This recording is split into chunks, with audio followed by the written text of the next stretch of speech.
Peran pikiran bawah sadar. Anda ingat ketika Anda mencoba mengendarai sepeda untuk pertama kalinya?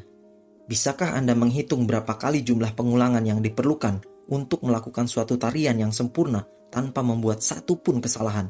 1 kali? 10 kali? 100 kali? Pernahkah Anda mencoba untuk belajar menguasai suatu alat musik baru? Kemungkinan besar upaya pertama untuk menyingkronkan serangkaian tindakan kompleks baru tersebut akan selalu sulit. Kita membutuhkan pengulangan atau repetisi berkali-kali agar bisa menguasainya. Begitu kita menjadi lebih terampil, gerakan-gerakan ini kemudian akan mulai membutuhkan kesadaran yang kurang sadar, sampai semuanya mulai mengalir secara alami. Semua gerakan otomatis ini dipandu oleh salah satu kekuatan batin yang paling kuat yang menggerakkan perilaku manusia, yaitu pikiran bawah sadar.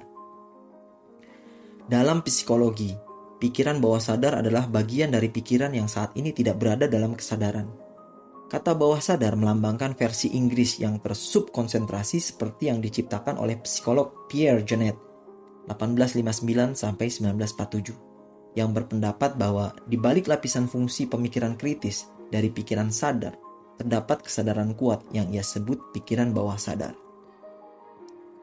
Pikiran sadar Anda terdiri dari hanya 12% dari otak Anda, sedangkan pikiran bawah sadar terdiri dari 88%. Apa artinya hal itu bagi kita? Ini berarti bahwa pikiran bawah sadar Anda mengendalikan hidup Anda. Hal ini benar adanya. Sebagian besar dari kita tidak atau belum memahami rasio kesadaran ini. Kita berpikir bahwa hidup kita hanya dikendalikan oleh pikiran sadar saja. Ternyata tidak. Pikiran bawah sadar kita adalah yang mengendalikan hidup kita. Pernahkah Anda mengendalikan peredaran darah dalam tubuh Anda? Tidak pernah. Karena semua dilakukan oleh pikiran bawah sadar. Pernahkah kita menyadari atau mengendalikan rambut yang tumbuh setiap harinya? Tidak pernah, karena semua dilakukan oleh pikiran bawah sadar. Pernahkah Anda mencoba mengendalikan pergantian sel dalam tubuh Anda yang terjadi setiap waktu? Tidak pernah, karena semua dilakukan oleh pikiran bawah sadar. Oleh karena itu penting bagi kita untuk memahami bagaimana mengendalikan pikiran bawah sadar kita untuk merancang kehidupan kita. Pikiran bawah sadar menyimpan semua pengalaman hidup Anda sebelumnya, keyakinan Anda, ingatan Anda, keterampilan Anda, semua situasi yang telah Anda lalui, dan semua gambar yang pernah Anda lihat. Singkat cerita, semua hal tersebut tersimpan di pikiran bawah sadar Anda dan menjadi software Anda. Cara terbaik untuk memahami pikiran bawah sadar adalah dengan melihat contoh orang yang ingin belajar cara mengendarai mobil. Pada awalnya Anda tidak akan dapat melakukan percakapan dengan siapapun saat mengemudi, karena Anda akan fokus pada berbagai gerakan yang terlibat. Itu karena Anda masih menggunakan pikiran sadar Anda untuk mengemudi. Pikiran bawah sadar Anda bersifat autopilot. Beberapa minggu kemudian, mengemudi menjadi sebuah habit alias kebiasaan alami yang terjadi secara otomatis, tanpa Anda perlu memikirkannya di level pikiran sadar. Orang tersebut bahkan mulai bisa mengemudi sambil menggunakan ponselnya, atau berbicara dengan teman-temannya saat mengemudi. Hal ini terjadi karena kebiasaan mengemudi telah dipindahkan ke pikiran bawah sadarnya, dan karenanya pikiran sadar menjadi bebas.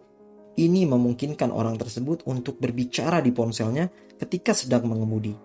Dia bahkan bisa melakukan kegiatan chatting sambil mentransfer uang menggunakan aplikasi ponsel pintar saat dia mengemudi. Saya juga suka melakukannya kok, jangan ditiru ya, hehehe.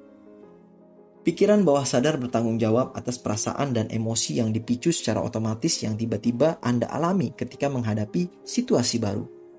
Jika Anda hendak memberikan presentasi, maka semua ketakutan dan perasaan cemas yang mungkin Anda alami sebenarnya diluncurkan dan dikendalikan oleh pikiran bawah sadar Anda.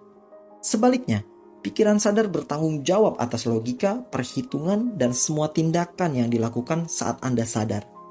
Pikiran bawah sadar juga mengontrol fungsi-fungsi lain dalam tubuh Anda seperti bernafas dan mengatur detak jantung. Ketika informasi tentang mengemudi disimpan ke pikiran bawah sadar Anda, hal itu akan disimpan sebagai sebuah program. Pikiran Anda mirip dengan komputer, dan informasi tentang mengemudi akan diinstal sebagai perangkat lunak yang dapat dijalankan secara otomatis kapanpun diperlukan. Hal yang sama berlaku untuk banyak kegiatan dan emosi lainnya. Jika seseorang mengganggu Anda, program kemarahan yang dipasang di pikiran bawah sadar Anda akan diluncurkan, dan hasilnya adalah perilaku yang mungkin akan Anda sesali nantinya. Dengan memprogram pikiran bawah sadar dengan program baru, Anda dapat memperbaiki banyak masalah di tingkat kesadaran Anda atau kepribadian Anda. Pastikan saja sistem autopilot Anda mampu menjalankan sistem Anda tanpa merusak hidup Anda atau menyebabkan Anda mendapatkan masalah di kemudian hari.